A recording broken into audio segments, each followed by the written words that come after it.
Good morning, good evening, good afternoon, ladies and gentlemen, from wherever you might be tuning in from. I am your host, Mugera, and today we have a familiar face in the studios. But first, the date is the 10th of November 2022, and like I said, we have a familiar face in the studio. It's Nicole. Hi! Hi, everybody.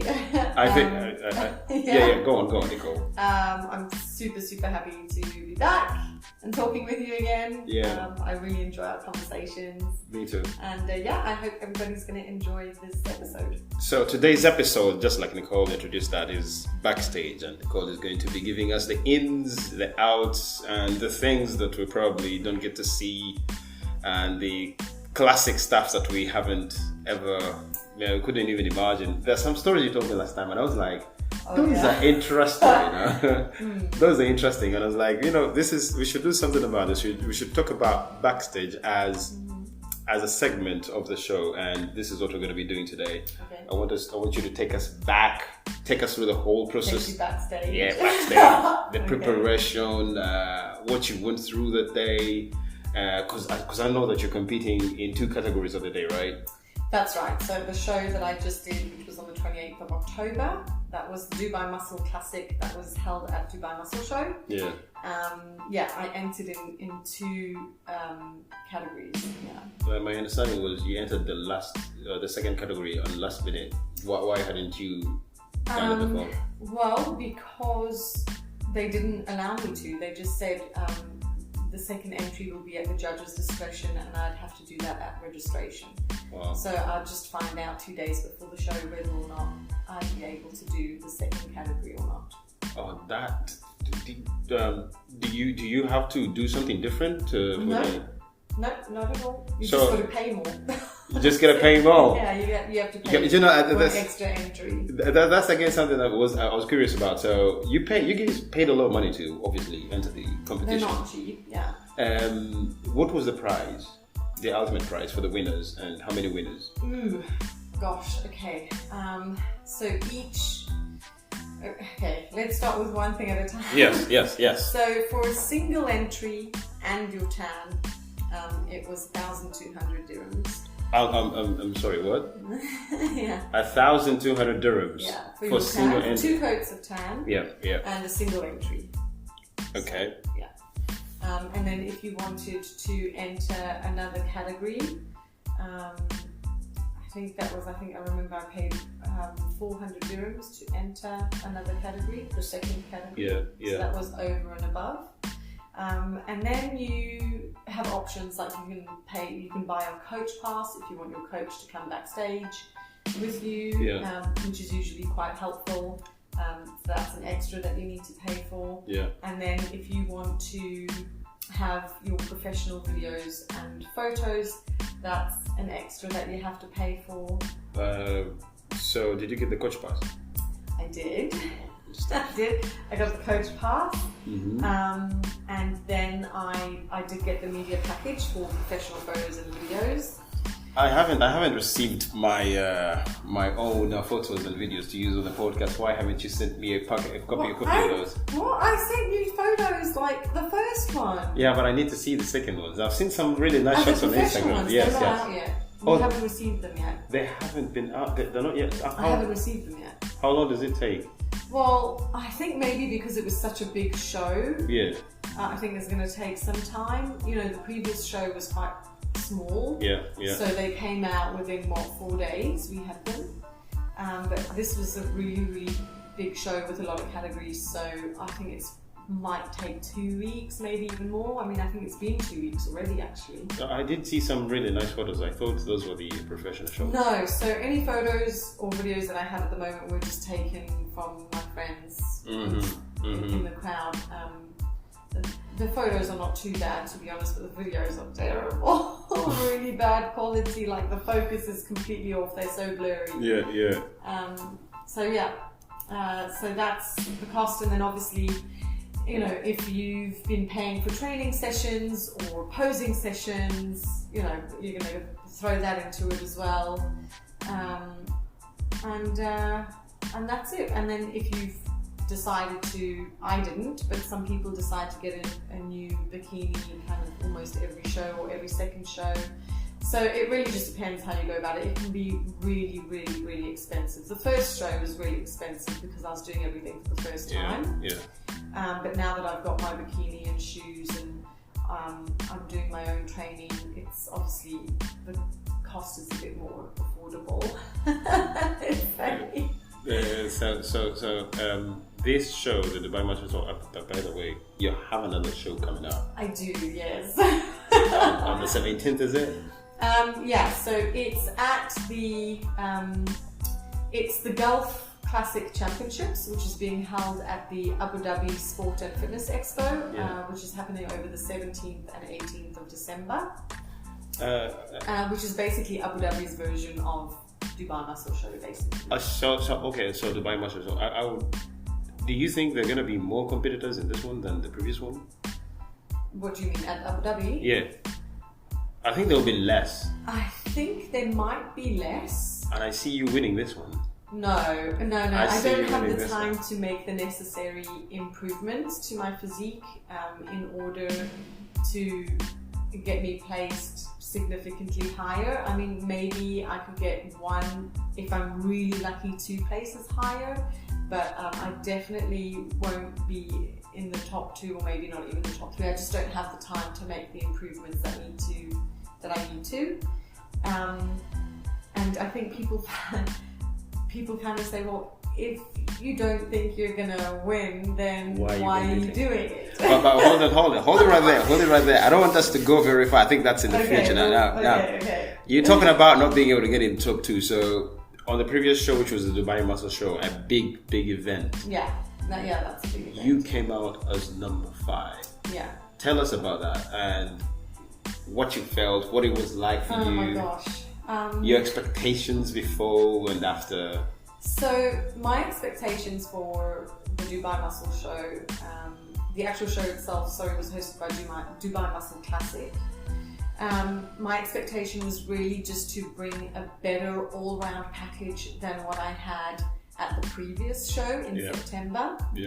I just knew that I could bring something better to the stage. I could pose better, I could get leaner, I could be more confident.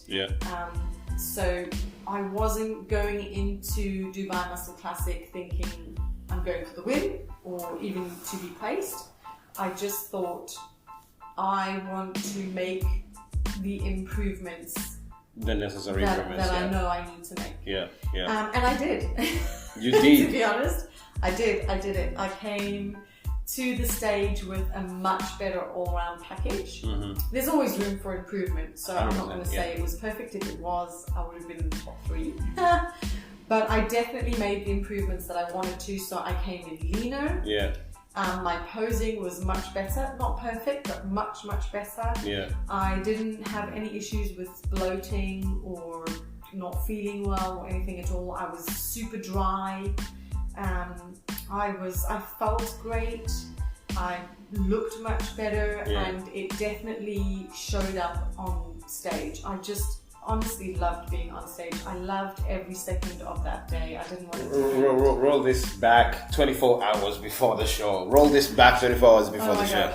What happens the day before you sleep? Because I think, if I'm not mistaken, I must have seen a post that was counting down. You're counting down to the show.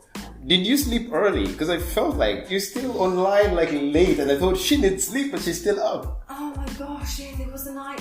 Was that the night before the show? Yeah, it was. Oh my goodness. Okay, so you want to rewind 24 hours? Yes, 24 hours before the show, please. So you don't exercise at all the last 2 days, because you don't want any inflammation, and you certainly don't want to end up injuring yourself at all, right? For sure. So I thought I would just pop to the gym just to practice some posing, last minute posing, just to get out the house a little bit. I was feeling a little bit miserable the morning before the show because my friend wasn't doing it, and honestly... And at that time you already knew that she wasn't doing it. But I knew by that time. A bit of detail. So you say Hannah didn't perform because... So my friend Hannah, unfortunately, wasn't able to compete because they decided this year to follow the rules, the IFBB rules, very strictly. And unfortunately, many of us were not expecting that, and so we were caught off guard. And so, unfortunately, her shoes were not compliant. Yeah. The platform was half a centimetre too high, and they just told her, no, sorry. Half a centimetre. Half a centimetre. I mean, you wouldn't really even notice it on the stage. So, unfortunately, they told her she wouldn't be able to compete, and that was 2 days before the show. That's a sucker punch, isn't it? So, obviously, she was distraught because she had really been pushing so hard that last week. Yeah. I was distraught because, honestly, one of the best things about going through these preps and the shows was being with Hannah, and just the sportsmanship that we have, and the support and encouragement and the fun that we have together backstage. Yeah. So that kind of knocked us both a little bit. So when I woke up the day before the show, just knowing that I wouldn't have her with me, that was really sad. You two are like a small gang, yeah? Like we are a little bit. I think, you know, when you go through something that pushes you to your limits so much, and you find someone that can really understand that because they're experiencing the same thing, and you really find a way to encourage and support each other, you really do just bond. And it's not just that, I mean, just personality-wise, we get on really well. Yeah. And, you know, we both have kids, we're of a very similar age. Yeah. So we just bonded, and just knowing that she wasn't, you know, that we weren't going to be backstage together and have that experience just really bummed me out on that morning. In fact, I saw her at the gym while I was practicing my posing, and we were almost in tears on the gym floor because it was just like, this is horrible. Yeah. So the morning, I had very mixed feelings. Not to say that I was thinking I wasn't going to do it, but just thinking it wasn't going to be the experience that I was hoping for. Anyway, so I did some posing. We got our first coat of tan the day before. So at about 2:30, which was an experience all on its own. I don't know if you want to hear about that now. Well, of course, that's what I want to hear about. Yeah. So we went to the venue, the Muscle Show venue, to get the tan. So first coat of tan on the Thursday the 27th. And everything was still being set up. So it was just an empty warehouse, basically. All the stalls were still being set up. This is like on a Wednesday, right? It was on the Thursday. The show starts on Friday. The event was going to start on Friday. Okay. We went on Thursday to get our first coat of tan. And everything was still being built. All the stalls and everything was still being set up. We had to wear reflective jackets because it was a construction site, basically. Wow. There was no air conditioning. How did these guys manage to finish all that within the I don't know. Honestly, when I got there, I got there at 2:30 for my tan, and I honestly thought there is no these guys are going to be working till 5 in the morning getting this place. But that's the story of Dubai. Like, things just this is the story of Dubai. I don't know. So they had cornered off this absolutely minute space for us to get our tan. There was no air conditioning, so it was hot. And basically, we were not in a room. Like, we just had kind of like wooden boards to form a room, if you will, that had like black material hung over them. But like the top was open. So the guys that were climbing on the scaffolding, building the stalls, could actually look in. So we were like, we kept our eyes up there, and every time like the tanning ladies would see someone go up there and shout like, hey, so hold on. Yeah. Hold on. So when you're doing the tan, you're completely naked. Yeah, you have. For us, yes. Completely. The best way to do it is naked. Yes, that's the best way to do it. Because when you're on stage, you've got a tiny bikini on. And you can't have lines or patches or anything like that. Everything should be covered in tan. Everything needs to be covered in tan. So if you're going to wear like disposable underwear or something, and you're going to have to keep moving that around, it's going to ruin the tan. So if if you really want everything to be even and done well and look good, that's it. You go in butt naked. And to be honest, I think there was one lady who wore the disposable underwear. That's it. Everybody else understands. Like you go in butt naked, you get your tan done, and everything's covered evenly and looks good. So this is construction site going on, and you guys are doing your thing, and well, these guys are climbing up to do their job, and you guys are trying to prepare for tomorrow. And there's altercations and conversations. Go down, guys, and that's right. How long did that take? How long does the tan take before? Not long, because it was just one coat. What really took the longest time was getting dry. Yeah, because you say that there was no AC. There was no air conditioning, so it was hot. And then within the tanning area, they didn't have fans either to help you dry. So these ladies had like pieces of cardboard, and they were like literally flapping us to help us dry out. So the drying took forever, honestly. Because once you've got the tan on, well, obviously you need to put your clothes on, don't you? Yeah. Walk out butt naked. But it can't be wet, because it'll just smudge, it'll get ruined. Now you can touch it up the next day with a second coat, but you want to keep it as dry as possible. As in good condition as possible, right? So that you don't have to kind of fix it the next day.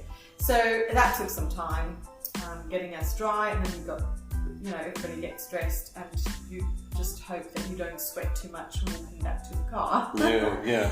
And then, that was it. I came back, I prepared all the things I would need for Backstage. So got my bikini, my heels, both sets of heels, just in case if something goes wrong, if a strap breaks or something, you've got a spare set of heels.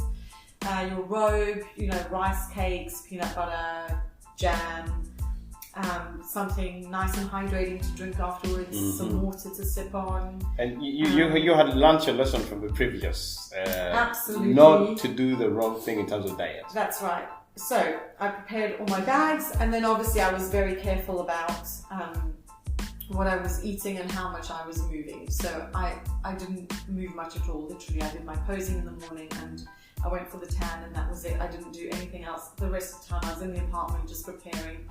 My water intake was super low, so just having sips.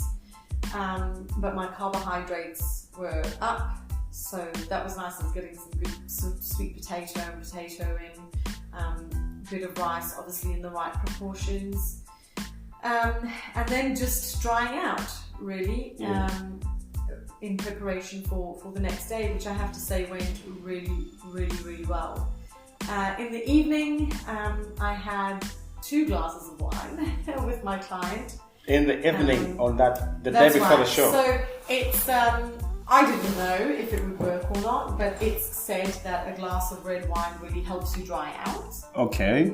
So I thought, fantastic, this sounds like a marvellous idea, let me give it a go. And my client gifted me a very expensive bottle of French red wine. So we enjoyed it together the night before the show.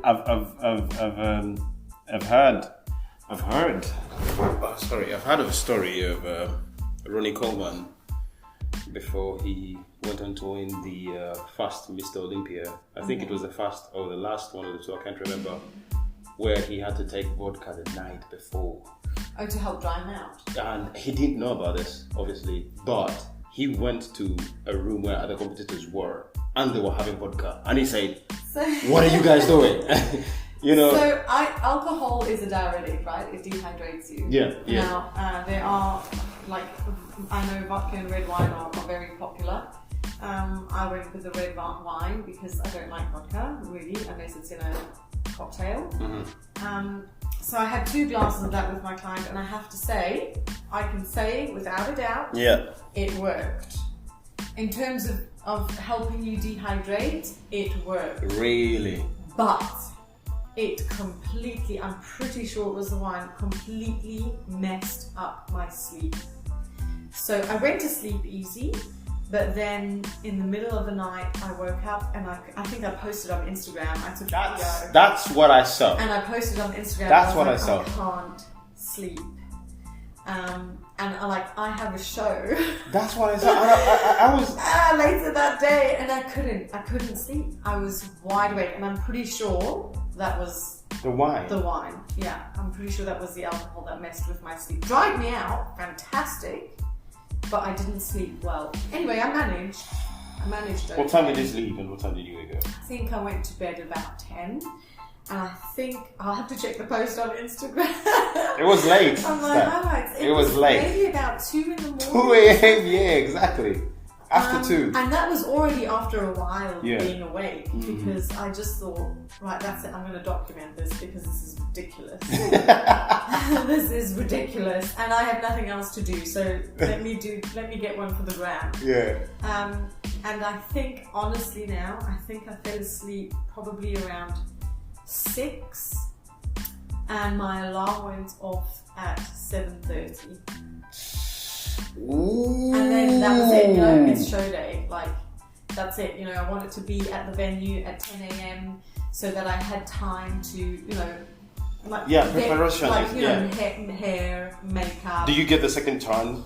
Get the second tan, you know, all of that, like, in good time without being rushed, you know, set up my own little area backstage where I can lie down with my feet up. So it was, I was pretty tired, but then once I got to the venue and you kind of get that adrenaline rush, you don't feel the tiredness anymore. Stop. You slept for 1 hour.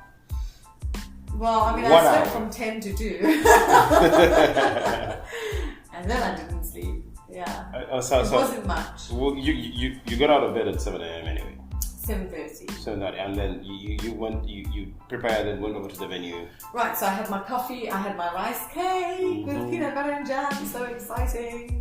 I had my last few sips of water. Yeah. And then it was time to go. And then that was all. Yeah. Then it was show day, and a whole bunch of other stuff happened. You get to the show, and the guys who are still constructing are gone. Everything is set up. Everything is set up, and honestly, I was shocked. I was like, "Wow, these guys actually pulled it off." Yes, they worked overnight, didn't they? They must have worked honestly all through. All right, so hours of the night. You get to the venue. What next? What do you do? And how do you go on about your business? Okay, so I was expecting that there was going to be like a backstage space, like literally backstage, where, you know, we would have space to do all the things that we need to do. Yeah.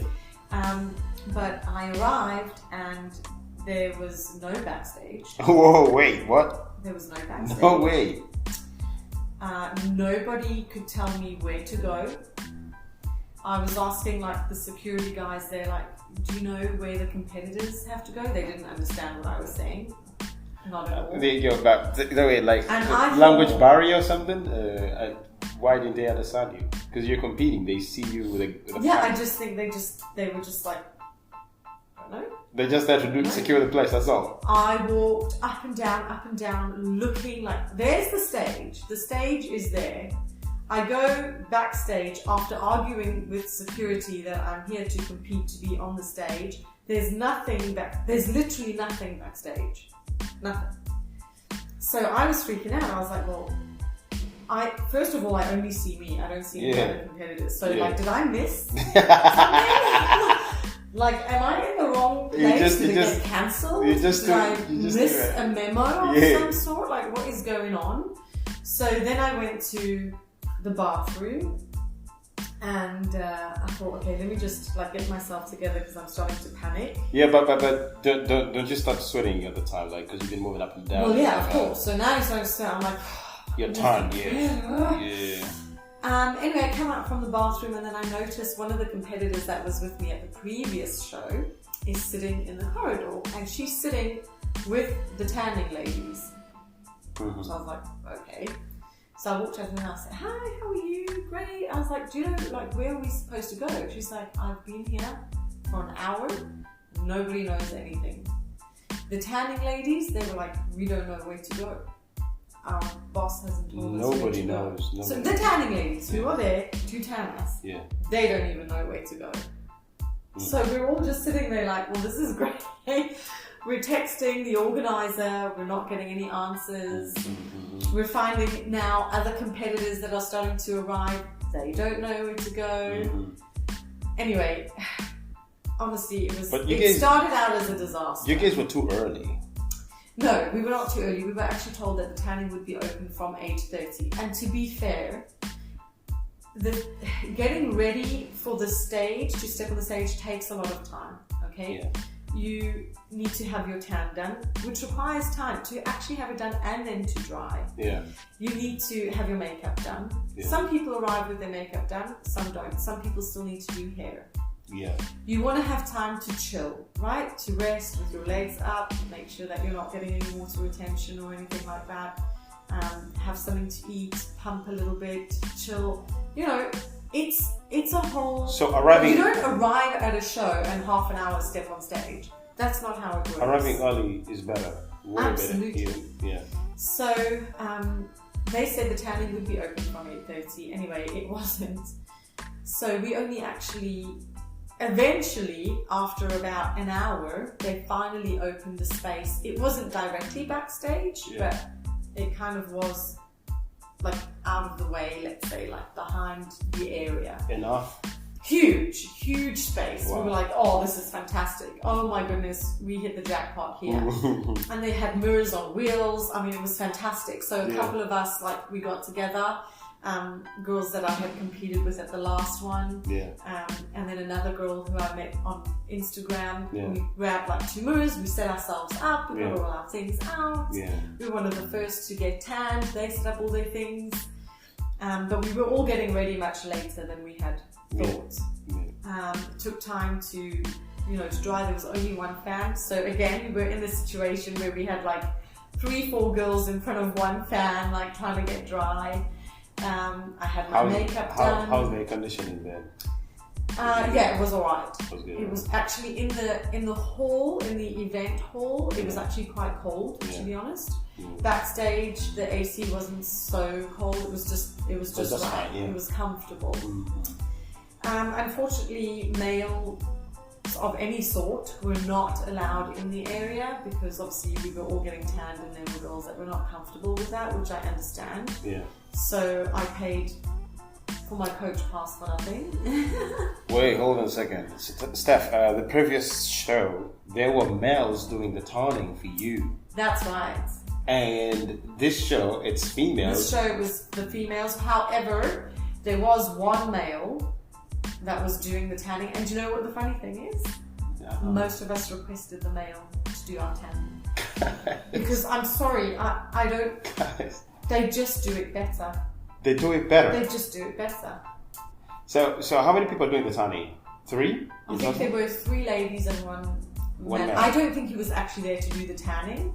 But what ended up happening is one of the girls asked him, please, can you do my tan? And then we were all like, oh, he knows what he's doing. I'm going there. I'm there. But I think it's if you speak of characters and the difference in people, some girls are definitely obviously not comfortable with a male doing their turn, and others obviously like you would be fine with that regardless of whoever is doing it, as long as they're doing it well. They will do your turn. Was anyone in the backstage feeling uncomfortable that there's a male guy lingering around and we're all naked and stuff? No, not with him because he was one of the tanners. Okay. But when, like, I don't know, boyfriends, coaches, friends, whatever were coming in, a lot of females were getting very upset. So a lot of the time we had to like walk out and say, hey, like, please go. And then eventually they actually stationed security at the entrance, and they said, look, don't let any males in. I think that which is understandable. I do understand that, but I also paid a coach pass, which I wasn't able to use. However, they did refund the money for the coach did pass. They? They did. Because I told them, look, I had a male coach. And at no point, not even after the tanning, was he allowed to access the area. And they're like, no problem. Send us your email, full name, and we will refund it. the coach pass only goes backstage. I mean, it's an access to backstage. It's access to backstage, and it also gives you access for all 3 days of the event. Wow. Yeah. That's really nice. So he didn't get to use it. Yeah. He didn't get to use the coach pass, and which means that you pay money for nothing. Yeah. And then you get refunded. I think it's... Yeah, I mean, we could have just bought a regular entry, which was what, 50, 70 dirhams for the day. Yeah. So. Who's your coach, by the way? You know what Okay, so this is a whole conversation to be had on that's great. Make it short as much as you can, as quick as you can. Okay, so my coach is Fraser McCaffrey from FM Physiques, and he is, I have to say, a fantastic coach and a fantastic support. And he has taken me on since January 1st. In fact, even before that, because I started talking about competing probably in about October last year, maybe even before that, like September last year. We had discussed it, and he was like, well, let's see how you go. He became the coach of one of my friends. And then on the 1st of January, I was like, right, we're doing this. And he's taught me so much about nutrition, and he really helped me build muscle that I was really struggling to build. Wow. And I learned just so much about nutrition in general and about my body. And then,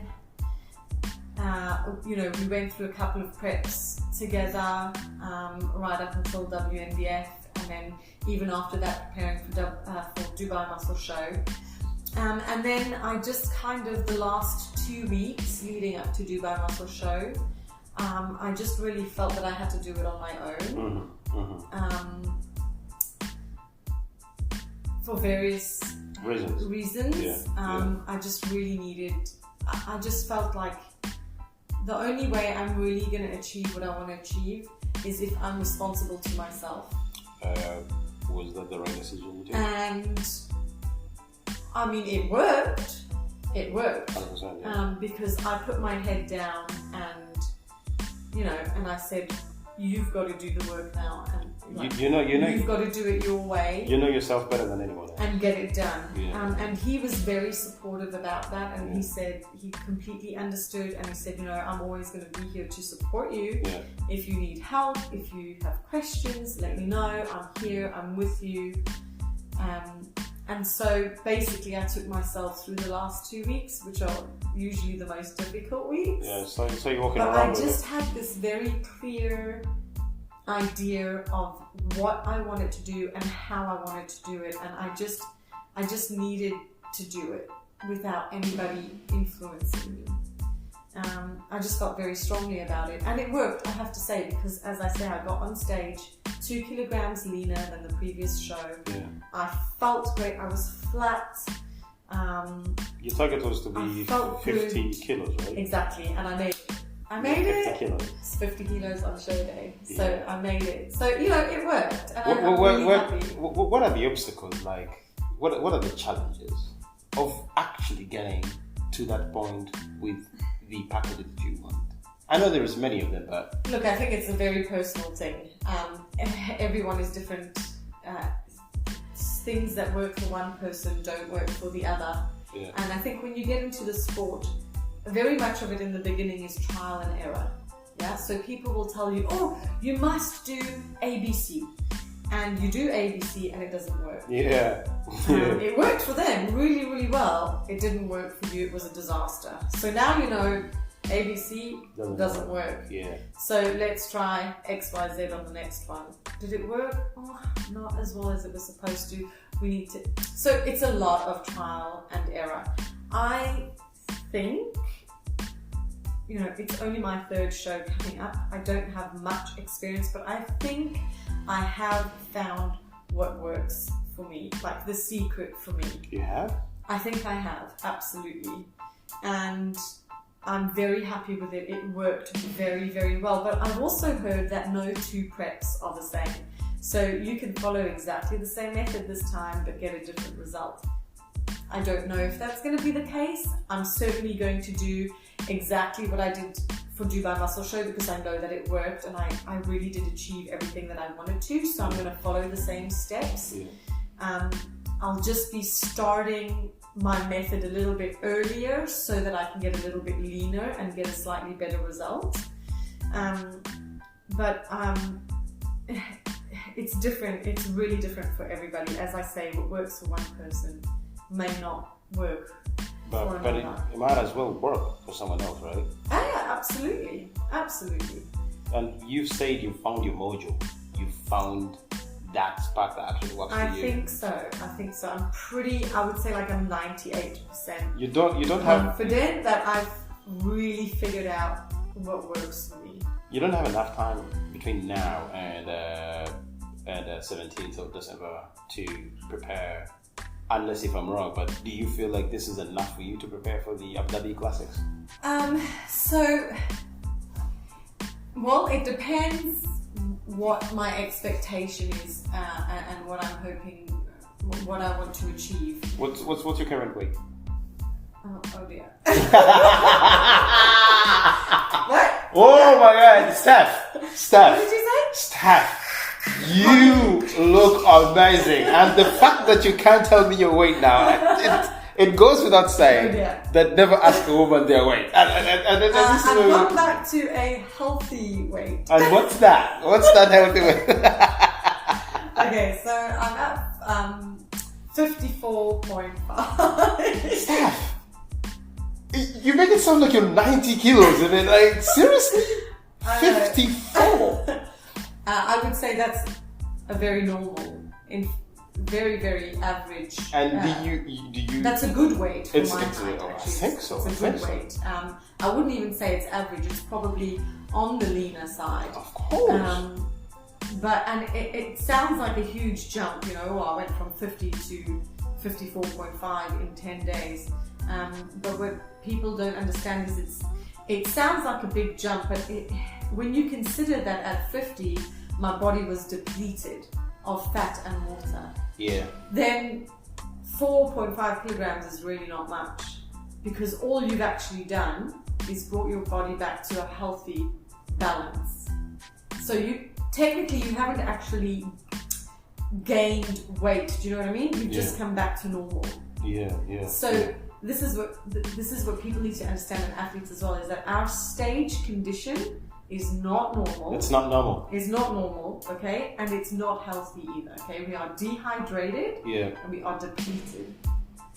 Okay, let's just make that clear. Yeah, but it's not healthy. You did tell me. But still, it feels really like, you know, it is a bit of a shock when you think, oh my goodness, 10 days and I've like put on 4.5 kilograms and now I've got to get ready for the next show. I want you to help me address something you shared with me some time back.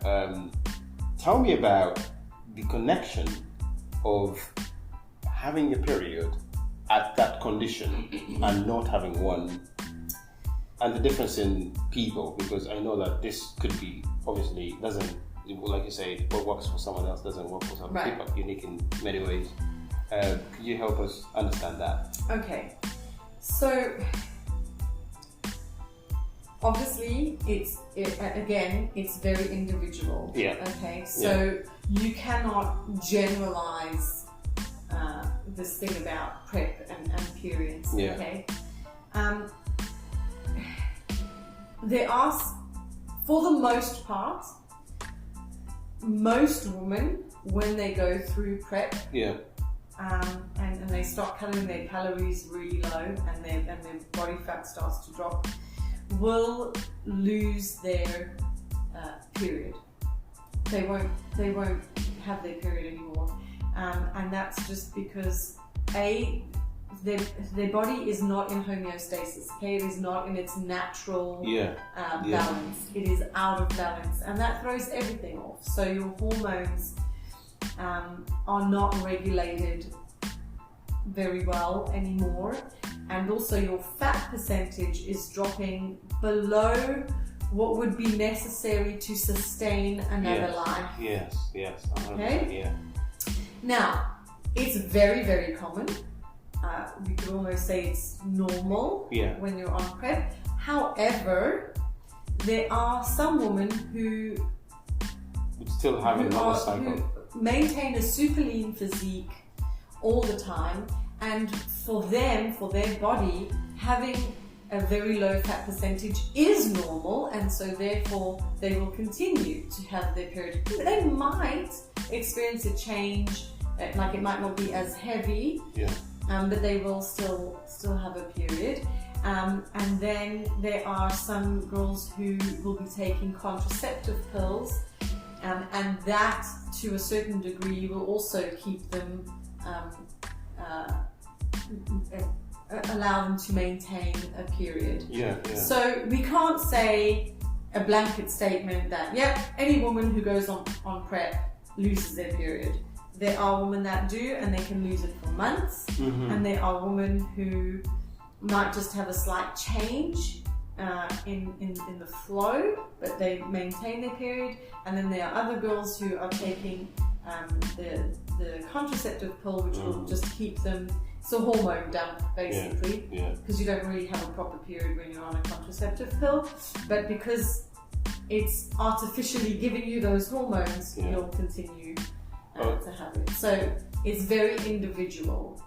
But on the bigger scale, it's when you go below a certain percentage of fat, then your body doesn't function properly. Your body won't function. So certain things it's about out of balance. It's out of balance. Two things I heard here, but I would like to clarify. So, don't you think if you're using any sort of contraceptives and whatever, they do have side effects and stuff? And is it something you would use yourself or not? Yeah. Contraceptives. I use contraceptives to get a normal kind of period. No, I just take it generally. Contraceptives. And do you get any side effects or anything like that? Not that I've noticed, no. No. Not at all. What about if someone didn't have any knowledge of this? They didn't have any knowledge and they're like, ooh, I skipped my period. And they're like, oh, I might be pregnant. Is that something you think would be normally happening or not? What do you mean, if they're taking the contraceptives? No, without the contraceptives. And they're on a prep, right? They're prepping. And all of a sudden, boom, there's no period. And they don't have any knowledge, like, well, the body has changed. Okay. Do you think someone will be like, oh, I might be pregnant? Just because they missed a period or something like that? Yeah, you could think so. It's a possibility, right? I mean, yeah, it's a possibility. I mean, look, if your body is depleting to a state where you can no longer have a period, you shouldn't really actually be able to get pregnant. No? Well, no, because if you're not having a period, then you're not releasing. Yeah, the cycle. That's how the cycle happens, right? Yeah, of course. The egg comes you have to a be period fertilized. because the egg is sitting in the womb waiting to be fertilized. It doesn't get fertilized, and so the body releases it, right? So technically, if you're at a point, if you are the type of person who wouldn't have a period when you're on PrEP, then you shouldn't be able to get pregnant. Oh. You know, I'm getting a bit of education here, and that's how menopause. I'm not an expert. Oh my gosh, please don't hurt me. Like, I'm not an expert on these things. This is just from what I understand. I'm not speaking as an expert. Yeah, once again, we'll just to make for the record, don't quote Steph on this one. Please don't quote me on these things. Okay, I'm not an expert. Okay, if you need expert advice, please consult a doctor. Consult a doctor. So it's the same thing that happens in menopause, right? Normal periods, you don't get more. You can't have more children, right? Well, if you don't have a period, you can't have children. Wow, the science of the body is interesting. Yeah. But I think we'll have to address that another time. Now, we still haven't had you step on stage yet. Oh, okay. I think we're somewhere where you're getting your second turn. Yeah. Okay, so let's go back there. So day of the show, yes.